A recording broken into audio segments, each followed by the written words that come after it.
Start चाचा जी।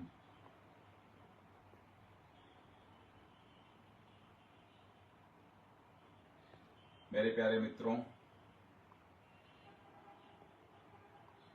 और मुझसे जुड़े हुए साथियों, फेसबुक के मित्रों के अलावा जो भी मेरी इस वक्तव्य को सुन रहा है, उन सभी को रक्षाबंधन के उत्सव की बहुत बहुत बधाइयां।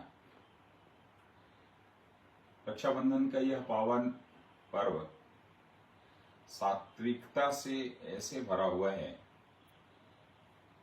कि जिसके बारे में सोचें तो वास्तव में हृदय जो है प्रफुल्लित होता है।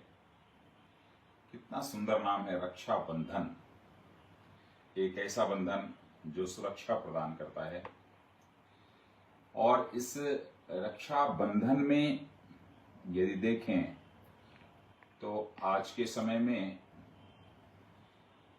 बहनें अपने भाइयों को रक्षा बांधती हैं और इसके बदले में भाई का आशीष प्राप्त करती हैं, भाई को आशीर्वाद देती भी हैं और एक दूसरे के प्रेम और अनुराग को बनाए रखने की इच्छा बलवती होती है। यह जो रक्षा सूत्र होता है, उसमें रक्षा शब्द ही ऐसा है जो दोनों ओर से एक दूसरे को सुरक्षा देने की गारंटी देता है कि बहन जब इस रक्षा सूत्र को बांधती है तो कहती है कि हे भाई, यह रक्षा सूत्र सिर्फ एक धागा नहीं है, वरन इसमें बहन का इतना प्रेम है कि यह प्रेम जो है आपको पूरी तरीके से सुरक्षित करेगा।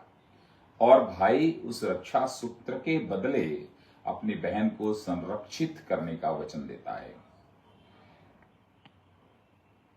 दूसरी ओर यदि देखें तो सिर्फ यह भाई को बहन ही रक्षा नहीं बांध सकती, कोई भी किसी को रक्षा बांध सकता है।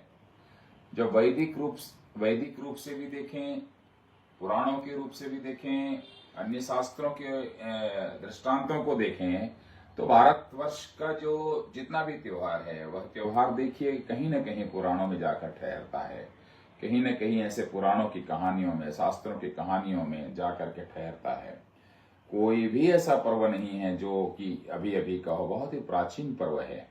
देखिए, जब इंद्र एक बार देवासुर संग्राम में असुरों से लड़ने के लिए जाने लगा तो लगा कि कहीं इंद्र की पराजय न हो जाए, क्योंकि असुरों की ओर से बड़े बड़े महारथी लड़ रहे थे। तो इंद्र की पत्नी इंद्राणी जाकर के रक्षा सूत्र बांध देती है इंद्र को और कहती है कि यह रक्षा सूत्र ही आपकी रक्षा करेगा, आप युद्ध में विजयी होकर के आओगे। इस रूप में यदि देखते हैं तो एक पत्नी जो है अपने पति को रक्षा सूत्र बांध रही है और उसे सुरक्षा करने के लिए वह एक रक्षा कवच प्रदान कर रही है। अर्थात यह रक्षा सूत्र कोई भी किसी को बांध सकता है। बलि के प्रसंग में भी, राजा बलि के प्रसंग में भी, जब राजा बलि के पास में विष्णु जी वहां रहने लगे उसके वरदान पर, उसकी चाही गई इच्छा के आधार पर, तो देखिए उन विष्णु जी को अपने प्रेम में या अपने पास चलने के लिए एक रास्ता ढूंढती हैं और लक्ष्मी जी स्वयं बलि के पास जाकर के रक्षा बांधती हैं, रक्षाबंधन में रक्षा बांध रही हैं और कहती हैं कि तुम आज से मेरे भैया और मेरी सुरक्षा प्रदान करना। और विष्णु जी फिर वैकुंठ जाते हैं उनके साथ में। तो यह इस कहानी से भी जुड़ा हुआ है। तीसरी कहानी भाई और बहन की अद्भुत कहानी है, जहां पर द्रौपदी जो महानायिका है, वह द्रौपदी महानायिका जिसके कारण महाभारत का युद्ध हुआ, जिसका अपमान कौरवों ने किया था, उसने सिर्फ कृष्ण की उंगलियों में जब चक्र, सुदर्शन चक्र चलाने के कारण उनकी उंगलियां कटी, तो वह रक्षा प्रदान करने के लिए कोई कहीं भागा नए वस्त्र लाने के लिए, कोई कहीं भागा नए वस्त्र लाने के लिए, कोई अपना फर्स्ट एड बॉक्स लेने के लिए भागा, परंतु आर्य द्रौपदी उसने अपनी नई साड़ी के पल्लू फाड़ती है, पल्लू फाड़ करके कृष्ण को पहनाती है ना, और उनके खून को रोकती है और वो रक्षा प्रदान करती है। उससे भी यह रक्षाबंधन का त्योहार जुड़ा हुआ है। और रक्षाबंधन के त्योहार की यह महत्ता देखिए कि कृष्ण अपनी बहन को, जिसका नाम द्रौपदी है, उसे इतना प्रेम, इतना आशीष देते हैं कि आगे चल करके वस्त्र जो है वस्त्रावतार ले लेते हैं जब द्रौपदी की साड़ी खींची जाती है। और कृष्ण के बाद यदि कोई आ का मात्रा लगा करके कृष्णा बनी तो द्रौपदी हो जाती है। उनकी बहन द्रौपदी को कृष्ण ने अपना नाम दे दिया और कृष्णा कह दिया है और वो कृष्णा हो गई हैं। यह रक्षाबंधन का एक विशेष महत्व है।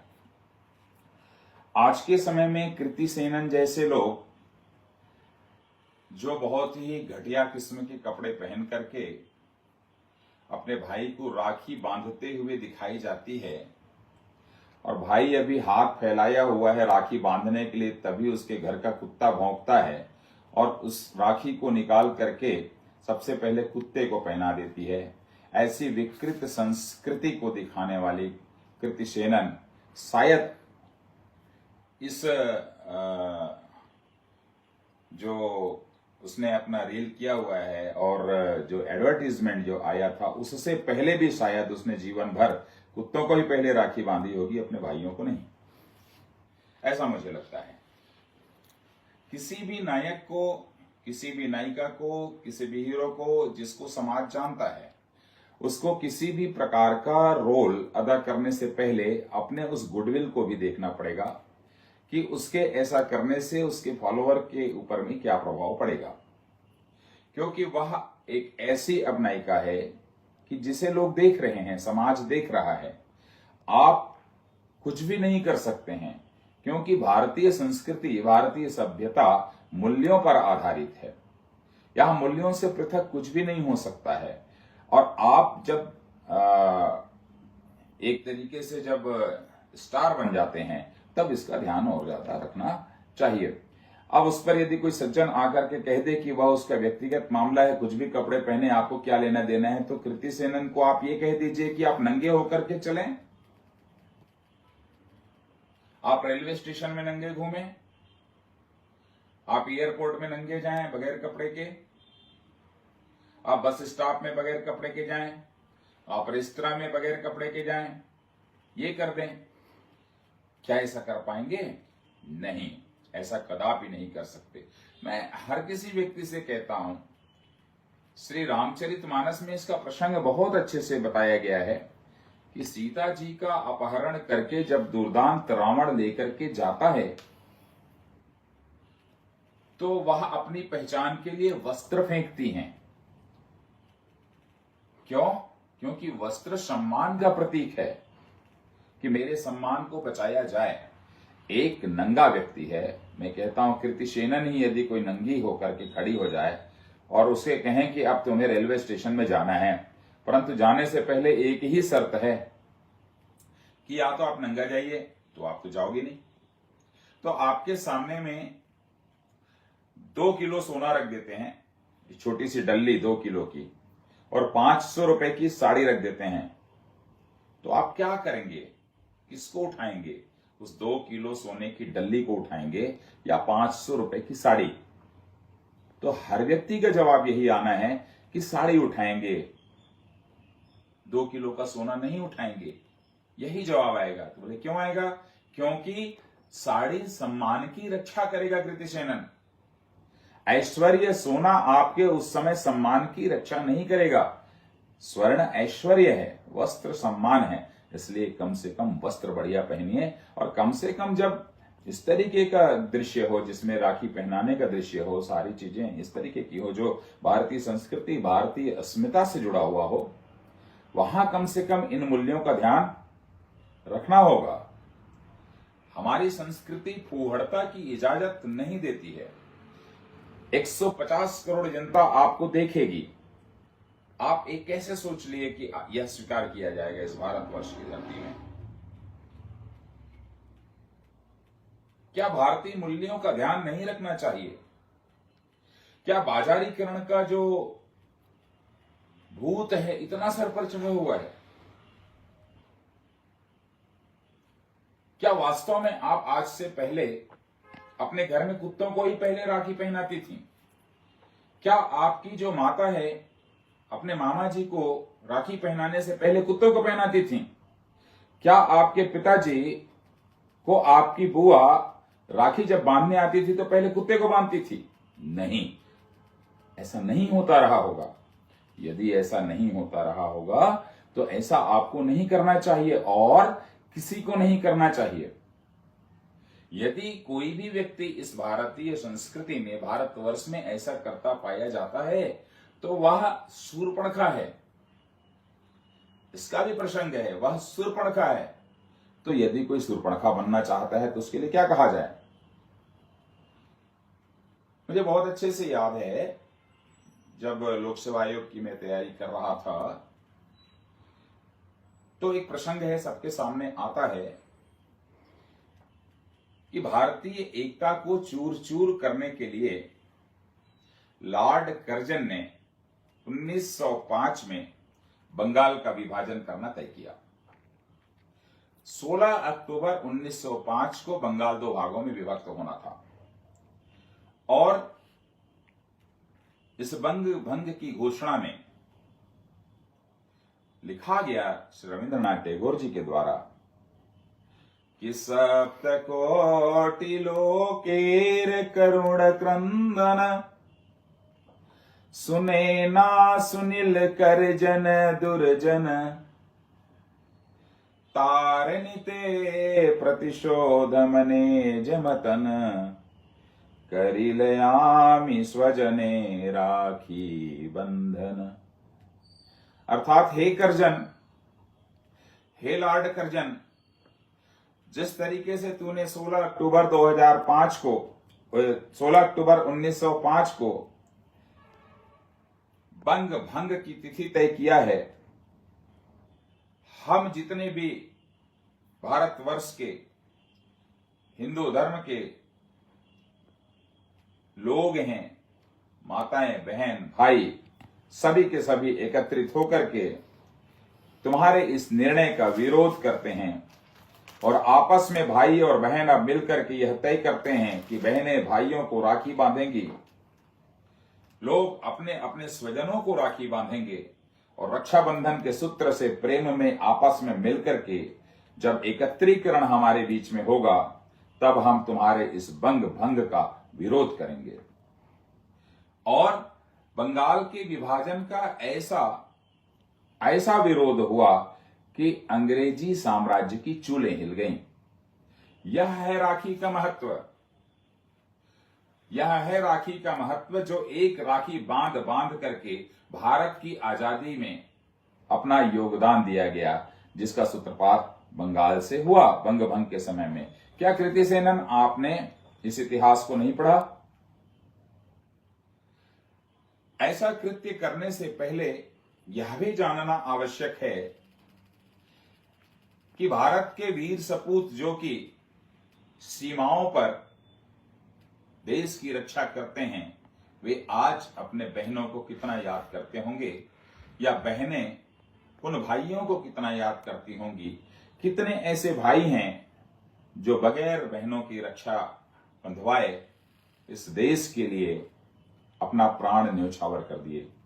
कितनी ऐसी बहनें हैं जो प्रतीक्षारत रहते हुए अपने भाइयों को खो दिए और रक्षाबंधन नहीं बांध पाई। क्या ऐसे शहीदों के साथ में इस तरीके का कृत्य अपमान नहीं है?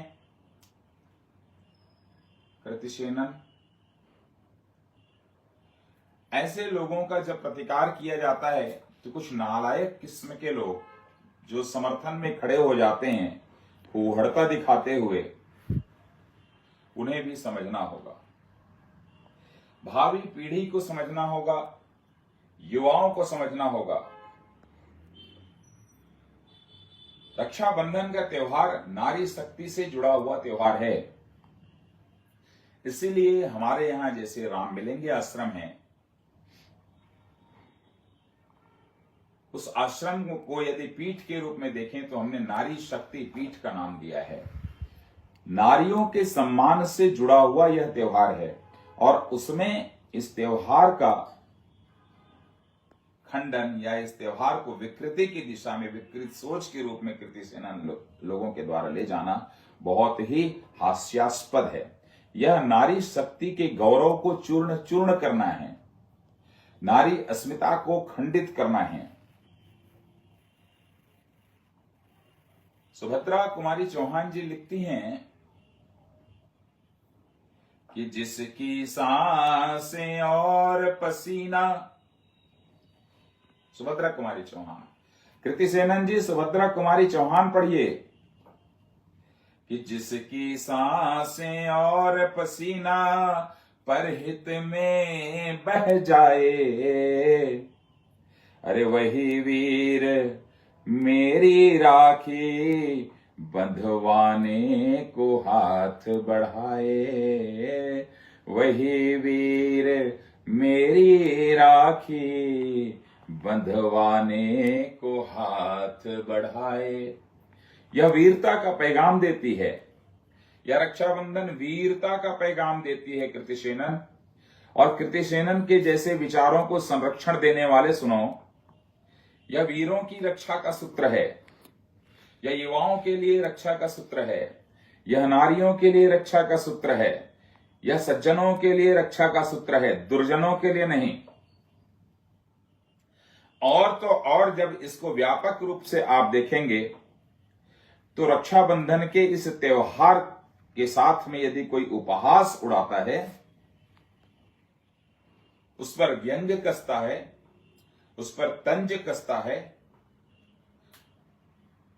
तो यह भगवान जगन्नाथ का अपमान करता है। एकमात्र ऐसे भगवान जगन्नाथ हैं जहां पर भगवान जगन्नाथ अपने भाई बलभद्र के साथ में सुभद्रा के साथ में पाए जाते हैं। जगन्नाथपुरी में ध्यान से देखिए, जहां उनकी बहन पाई जाती है और वह बहन उन दो भाइयों के साथ में वहां पर खड़ी होकर के पूजित होती है, वंदित होती है। क्या सुभद्रा जी का आप अपमान करने का ठेका लेके रखे हुए हैं? ऐसी स्थिति में भारतवर्ष की प्रत्येक बहन जो है वह सुभद्रा है और प्रत्येक भाई जगन्नाथ और बलभद्र है। इसलिए किसी भी भाई को, भारतवर्ष के हर किसी भाई को यह ध्यान रखना होगा कि उसकी जो बहन है वह सुभद्रा की तरह हो, और प्रत्येक बहन को याद रखना होगा कि उसका भाई बलभद्र और जगन्नाथ की तरह हो। मैं इसी तरीके से आप लोगों के समक्ष आता रहूंगा। रक्षाबंधन के त्योहार की बहुत बहुत असीम शुभकामनाएं। भारतीय संस्कृति के गौरव को, इसकी चेतना को, इसकी विलक्षणता को, इसकी अनन्यता को, इसके प्रेम को, इसके अनुराग को, इसके भाव को, इसके संभाव को बनाकर रखना हम सबकी जवाबदारी है। बोलिए जय श्री राम, जय श्री राम, जय श्री राम।